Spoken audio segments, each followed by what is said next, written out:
Hey y'all, it's your girl Toyia T, and I'm super excited about this episode. As I was reflecting on Black Music Month, I looked at the first concert I ever attended, which was Rhythm Nation in 1990. It was the first time that you saw Michael and Janet in the same venue. Like, can you imagine? Like, it was really just phenomenal. And that was my first concert experience. So for those of you guys who have not attended a concert, make sure you get out, see some concerts, see what the music environment really can do for you and how you can just go to another place with music. So with today, we actually have a feature of a Black business at redbubble.com for some musical apparel by Cody J. Workman. And so he's the artist. Take a look on redbubble.com for some of his artistic related designs that are really paying some homage to music. Today, we have a very special show in store for you. We have a CMA, Cincinnati Music Accelerator's own Kid Lee with us, as well as one of our great musicians here in the city, Lauren and Eylise. So I'm going to go ahead and bring them onto the show and allow them to do an introduction for themselves as well. Hello. We're so happy to have you guys here today. Hey. We want to have you do a brief introduction before we jump into it. So, Lauren, Eylise, if we could start with you, because we always do ladies first here. I love that. What's up, y'all? My name is Lauren Eylise. I am a singer and songwriter, a musician. My instruments are guitar and piano. I am also a mom of a 7-year-old who's driving me crazy this summer. I am a wine enthusiast. Currently, just passed my WSET level 2. Wow. I am also in yoga school, so I'm an aspiring yogi as well. All things music and wellness and love and motherhood.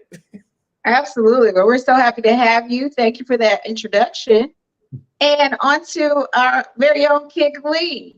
Hey, Go ahead and do an introduction for us, sir. Absolutely. I am Kid Lee, founder and executive director of the Cincinnati Music Accelerator, as well as a music producer and composer that works in marketing and advertising for various ads and TV shows and abroad. So very thankful and happy to be here, and also a father, parent of a 14-year-old who can actually take the trash out. So, We appreciate him.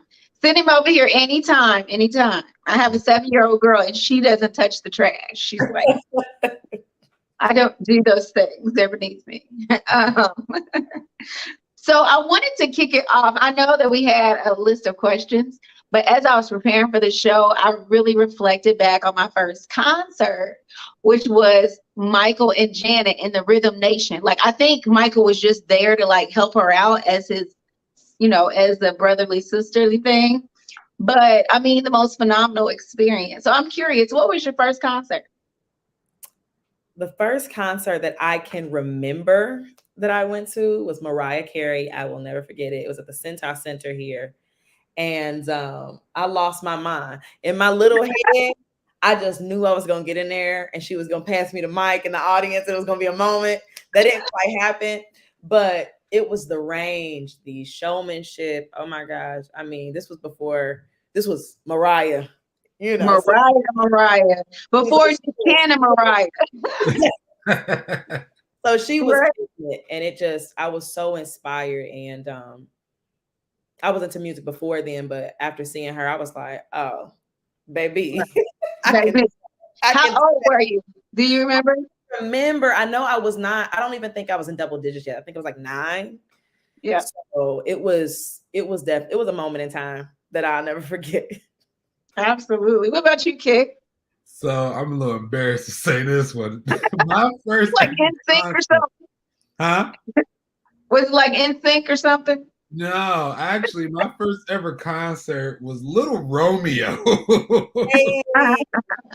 At Duke Energy Convention Center. I was visiting my family from foster care. My cousins, all girls, were going, and my aunt was like, "Well, you got to go because I'm not leaving you at my house by yourself. So I went, and man, talk about screaming little girls. Like I still can hear it. But You were not it was, prepared. it How was old were you, Kick?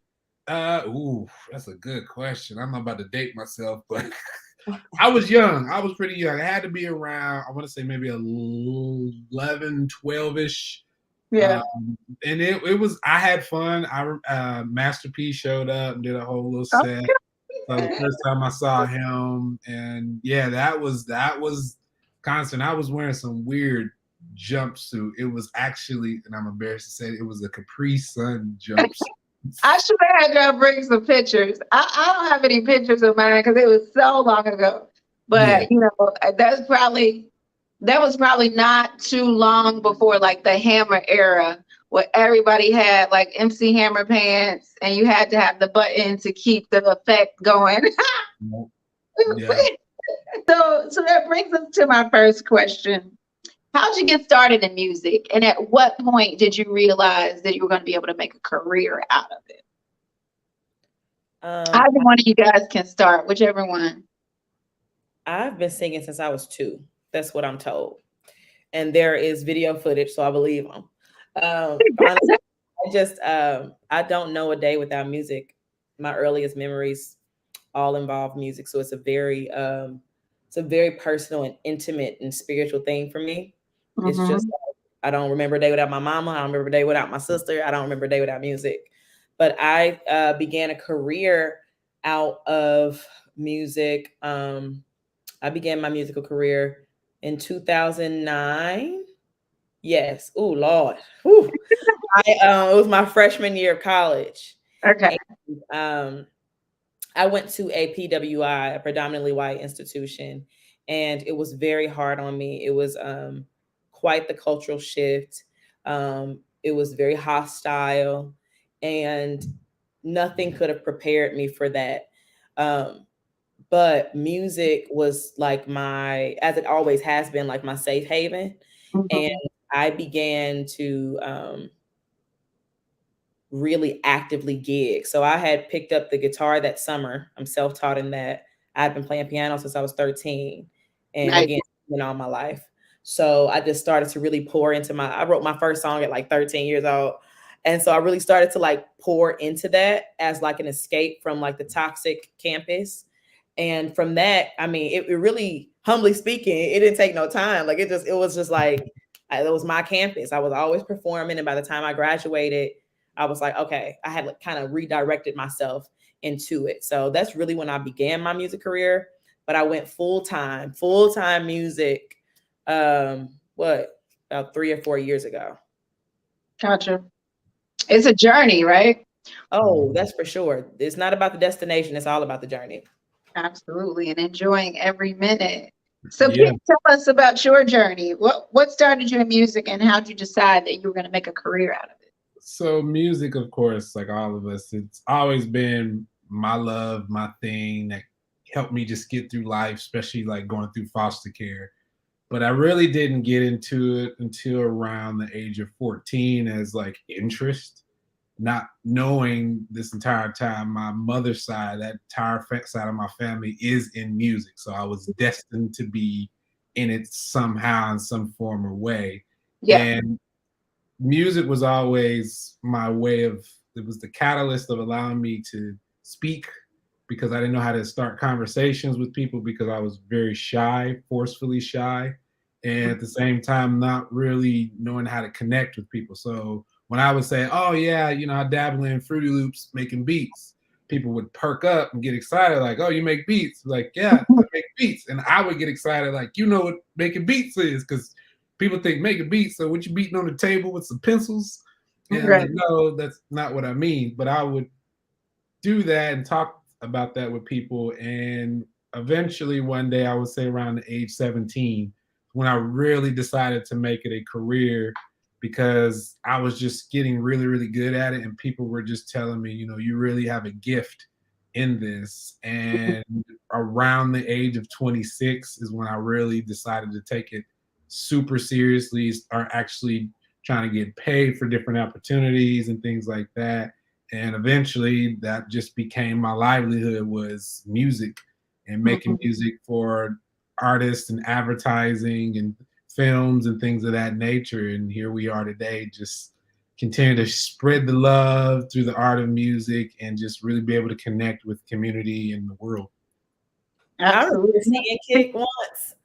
What you say? A really funny story, Kick. I don't know if I ever told you this, but one time it was like I had moved to New York after college, and I moved back because I had a baby, all this stuff, and I was just like getting back on the music scene. I don't even think I had my first gig yet, but I was getting the pieces together. Like, okay, well, where do I play? Who should I connect with on the production side and all this stuff?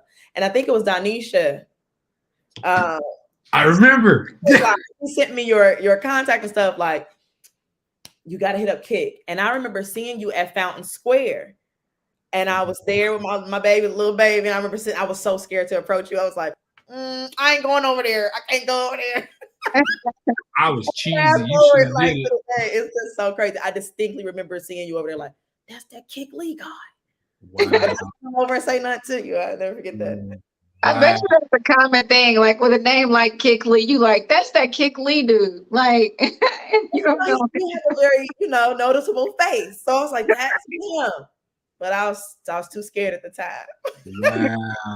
Wow. Like you should be a sensei or something, Kick. So I'm curious. Do you actually sing, Kick? Me? I know you produce. Hold a note, but no. No. I do play keys. A lot of people don't know that. I started playing that because of just anxiety and just really trying to calm my nerves. And it was recommended to me, a therapist at the time, to just try the piano. Wow. And at first I'm really good at just playing by ear. Like I don't know, like I'm not a genius. I don't know music theory like that. For me, it's just I know what makes sense when you hit certain notes and certain ranges. And that's really, but I stopped really just because I got into digital side of things and it didn't require me to perform and play. So I didn't really get to enhance that skill and that art. But I do dabble now and then, just so at least I can one day put on a 30-minute show and be like, all right, I did it. Right. But I can see how playing the piano would help with anxiety and just like bringing calm to your spirit, to the atmosphere, all of those things. Yes. Absolutely. So one thing that I've noticed is that the music industry has changed so drastically over the last 20 years, and especially for Black artists.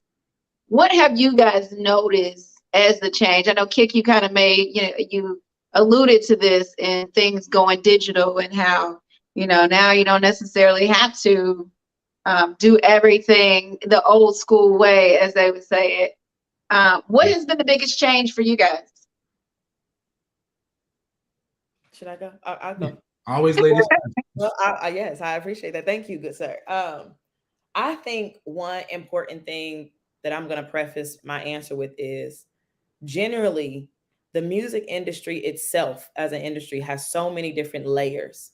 So what the eye see as changes and what's going on and what's actually happened versus what it really is when you're in it are two different things. In my personal experience, they're very different things. So people can look at it and you can watch all the VH1 behind the scenes you want. And people can run off what they think you should be doing.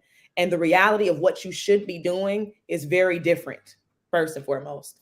But if I'm just speaking from my own experience, I think one of the biggest changes, and just speaking from where I am sitting in this present moment, is very much the social element of everything. Like music itself has been very much removed from the music industry. Music is no longer music industry. It's this content-driven culture where it's all about content, and music are not necessarily exchangeable. Your content can be music, but good luck with that.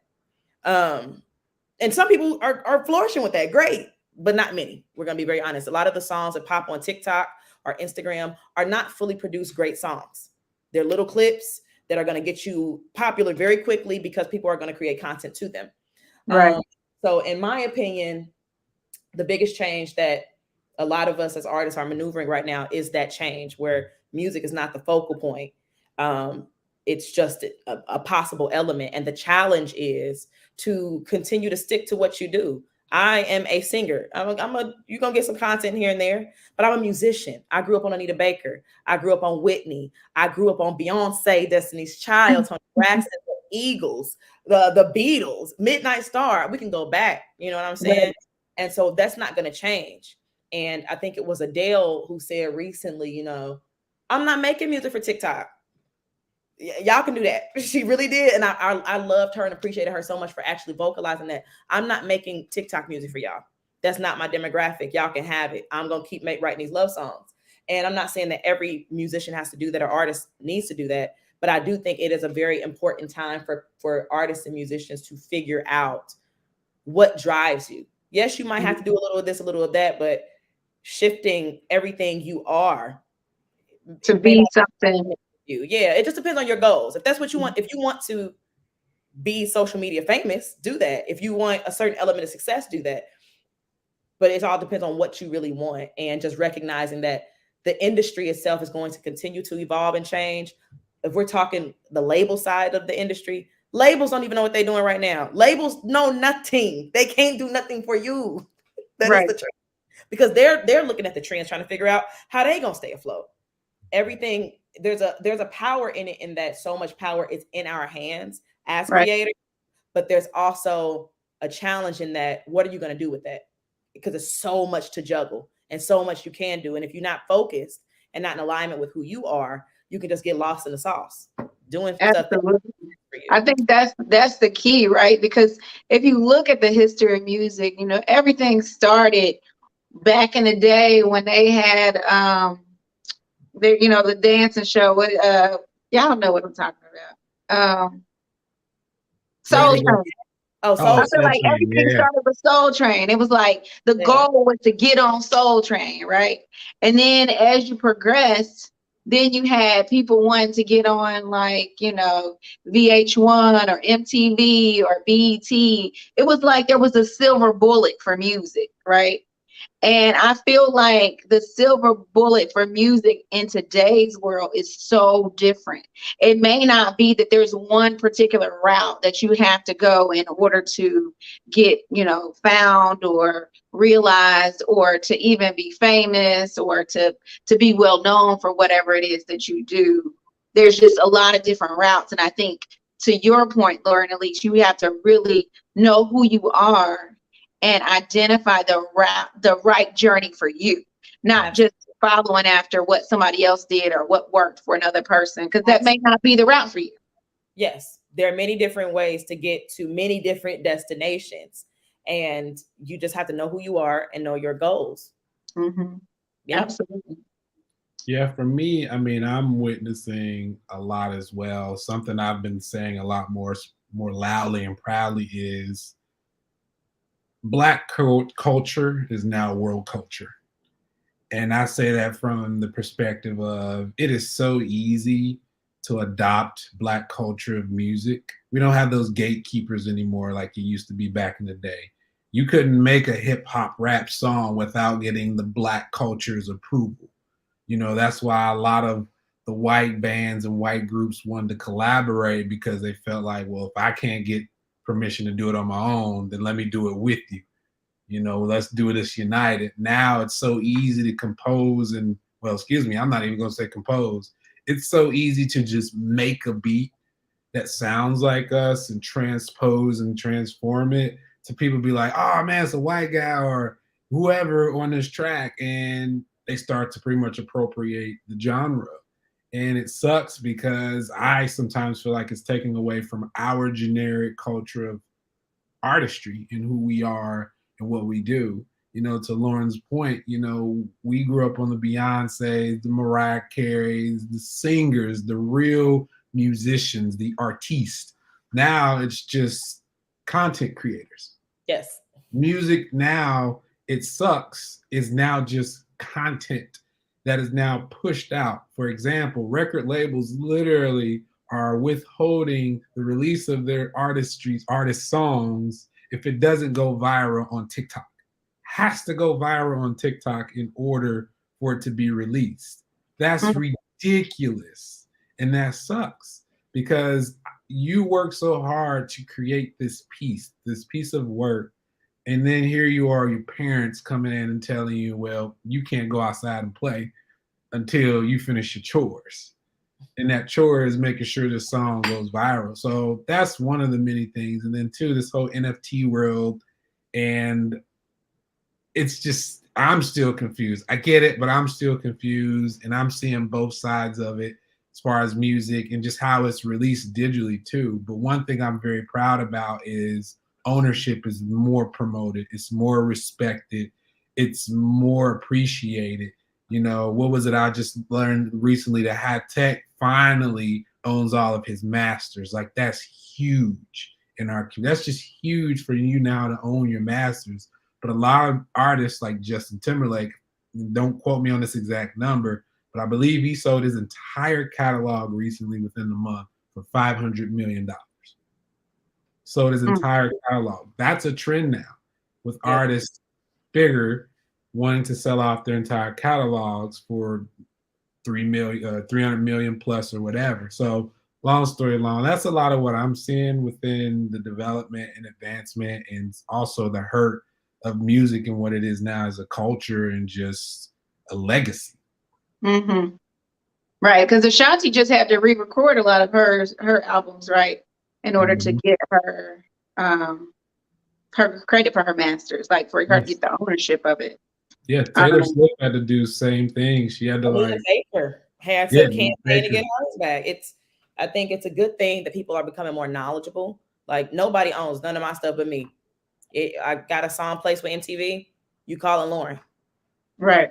So, and I think that's a powerful thing that we can learn from the stories of the past. And I think Kick and I are living in the age where, you know, what, 25 years down the line, we'll be able to look back and say, the metaverse, you know, like nothing about that. I work with a company that be flying me out and doing this stuff with metaverse and trying to do all this music stuff. And I am so lost on it. But in about 20 years, which I'm sure like 20 years ago, they were like, the internet. Remember we talked about the internet? They were talking about like the internet is coming. The internet is coming. Everything can be changing. So it's always evolving. Right. What advice would you give now that you know like what we know now, and you know all the things that you've kind of grown up on? Are there pieces of advice that you would give to yourself 10 years ago that you think may have changed the trajectory, or that maybe you would give as advice to somebody else that's 10 years your junior?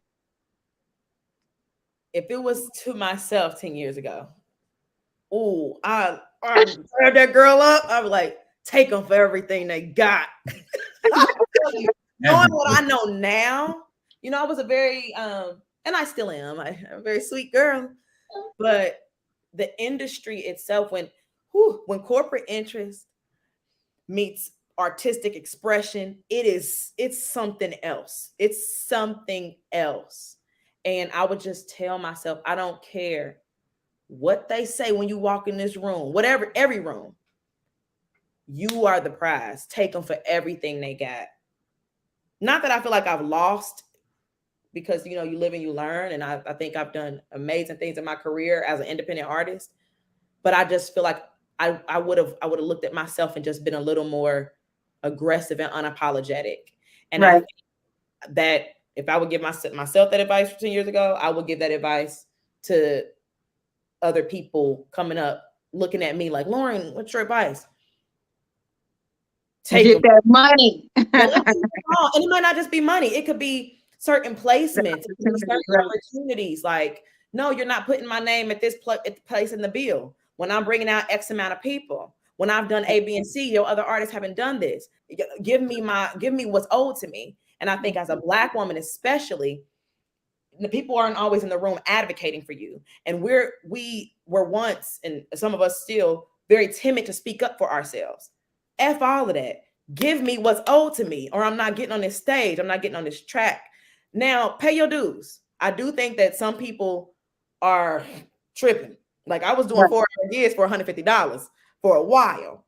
I'm just gonna keep it a buck with you.